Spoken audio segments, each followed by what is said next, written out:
തിരുവനന്തപുരം മേയർക്ക് ആദ്യ പരാതി. മുൻ മേയർ ആര്യ രാജേന്ദ്രന്റെ അഴിമതിയിൽ അന്വേഷണം വേണമെന്ന ആവശ്യം.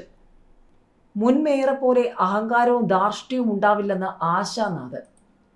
അതിനിടെ തിരുവനന്തപുരം മേയർ തെരഞ്ഞെടുപ്പ് CPM കോടതിയിലേക്ക്. മുൻ മേയർ ആര്യ രാജേന്ദ്രൻ നടത്തിയ അഴിമതികളെക്കുറിച്ച് അന്വേഷണം ആവശ്യപ്പെട്ട് VV രാജേഷിന് പരാതി. കോർപ്പറേഷൻ മേയറായി ചുമതലയേറ്റതിന് പിന്നാലെ VV രാജേഷിന് ലഭിച്ച ആദ്യ പരാതിയാണിത്. മുൻ കോൺഗ്രസ് കൗൺസിലർ ശ്രീകുമാറാണ് പരാതി കൈമാറിയത്. ആര്യ രാജേന്ദ്രന്റെ കാലത്തെ അഴിമതികളെക്കുറിച്ച് സമഗ്ര അന്വേഷണം ആവശ്യപ്പെട്ടിരിക്കുകയാണ്. ഇക്കാലത്ത് നഗരസഭയിൽ നടന്ന വിവിധ താൽക്കാലിക നിയമനങ്ങളിൽ സ്വജനപക്ഷപാതം നടന്നുവെന്നും പരാതിയിൽ ചൂണ്ടിക്കാട്ടുന്നു. SST ഫണ്ട് തട്ടിപ്പ്, നിയമനങ്ങൾക്ക് പാർട്ടി സെക്രട്ടേറിയറ്റിൽ നിന്നും ലിസ്റ്റ് ആവശ്യപ്പെട്ട് പിൻവാതിൽ നിയമനം നടത്തിയതിലും, കെട്ടിട നികുതി തട്ടിപ്പ്, വാഹന ഇൻഷുറൻസ് മെയിൻ്റനൻസ് തട്ടിപ്പ് തുടങ്ങിയവയിൽ സമഗ്ര അന്വേഷണം വേണമെന്നുമാണ് ശ്രീകുമാർ പരാതിയിൽ ആവശ്യപ്പെട്ടത്. തിരുവനന്തപുരം ഡെപ്യൂട്ടി മേയർ സ്ഥാനാർത്ഥിയാക്കാനുള്ള പാർട്ടിയുടെ തീരുമാനം തീർത്തും അപ്രതീക്ഷിതമെന്ന് ആശാനാഥ്. മുൻ മേയറെ പോലെ അഹങ്കാരവും ധാർഷ്ട്യവും ഉണ്ടാവില്ലെന്നും ആശാനാഥ് പറഞ്ഞു. കൗൺസിലർമാരുടെ യോഗത്തിൽ വച്ചാണ് വിവരം അറിഞ്ഞത്. വളരെ ഭാരിച്ച ഉത്തരവാദിത്വമാണ് പാർട്ടി ഏൽപ്പിച്ചിരിക്കുന്നത്. ജനങ്ങളിൽ ഒരാളായി നിന്ന് വികസന പ്രവർത്തനങ്ങൾ ഏറ്റെടുത്ത് മുന്നോട്ട് പോകുമെന്നും ആശാനാഥ് പറഞ്ഞു. 2017 അമ്മാവന്റെ അപ്രതീക്ഷിത വിയോഗമാണ് ഡിഗ്രിക്കാരിയായ ആശയെ തിരുവനന്തപുരം നഗരസഭയിലെ പാപ്പനംകോട് വാർഡിന്റെ കൗൺസിലറാക്കിയത്.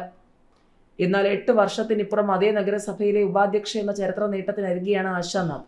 2015 തദ്ദേശ തെരഞ്ഞെടുപ്പിൽ പാപ്പനംകോട് മണ്ഡലത്തിൽ വിജയിച്ച BJP നേതാവ് കരിമം ചന്ദ്രൻ ഷോക്കേറ്റ് മരിച്ചതിനെ തുടർന്ന് 2017 നടന്ന ഉപതെരഞ്ഞെടുപ്പിലാണ് BJP ആശാനാഥിനെ കളത്തിലിറക്കിയത്. ഉപതെരഞ്ഞെടുപ്പിൽ വിജയിച്ച ആശയെ 2020 മണ്ഡലം ചേർത്ത് നിർത്തി. ഇത്തവണ പാപ്പനംകോട് വിഭജിച്ച് കരിമം വാർഡ് രൂപപ്പെട്ടപ്പോഴും ആശയെ തന്നെ BJP സ്ഥാനാർത്ഥിയാക്കി.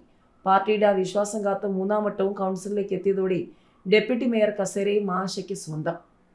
തിരുവനന്തപുരം മേയർ തിരഞ്ഞെടുപ്പിൽ ചട്ടലംഘനം ഉണ്ടായെന്ന് ചൂണ്ടിക്കാട്ടി CPM കോടതിയിലേക്ക്. വോട്ടെടുപ്പ് അസാധുവാക്കണമെന്ന് ആവശ്യപ്പെടാനാണ് തീരുമാനം.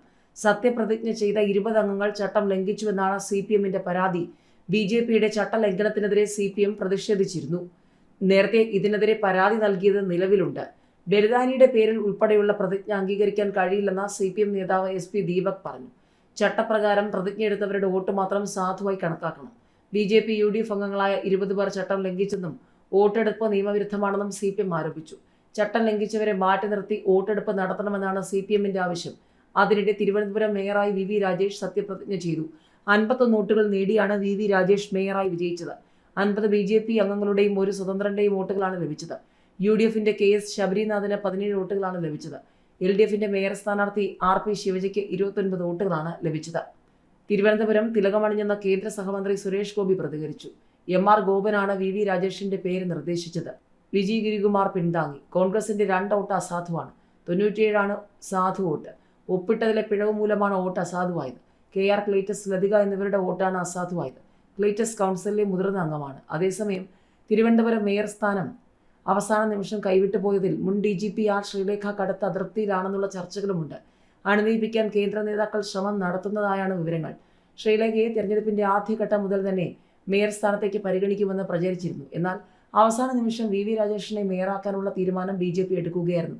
തന്റെ അതൃപ്തി അവർ പാർട്ടിയെ നേരിട്ട് അറിയിച്ചതായാണ് സൂചന.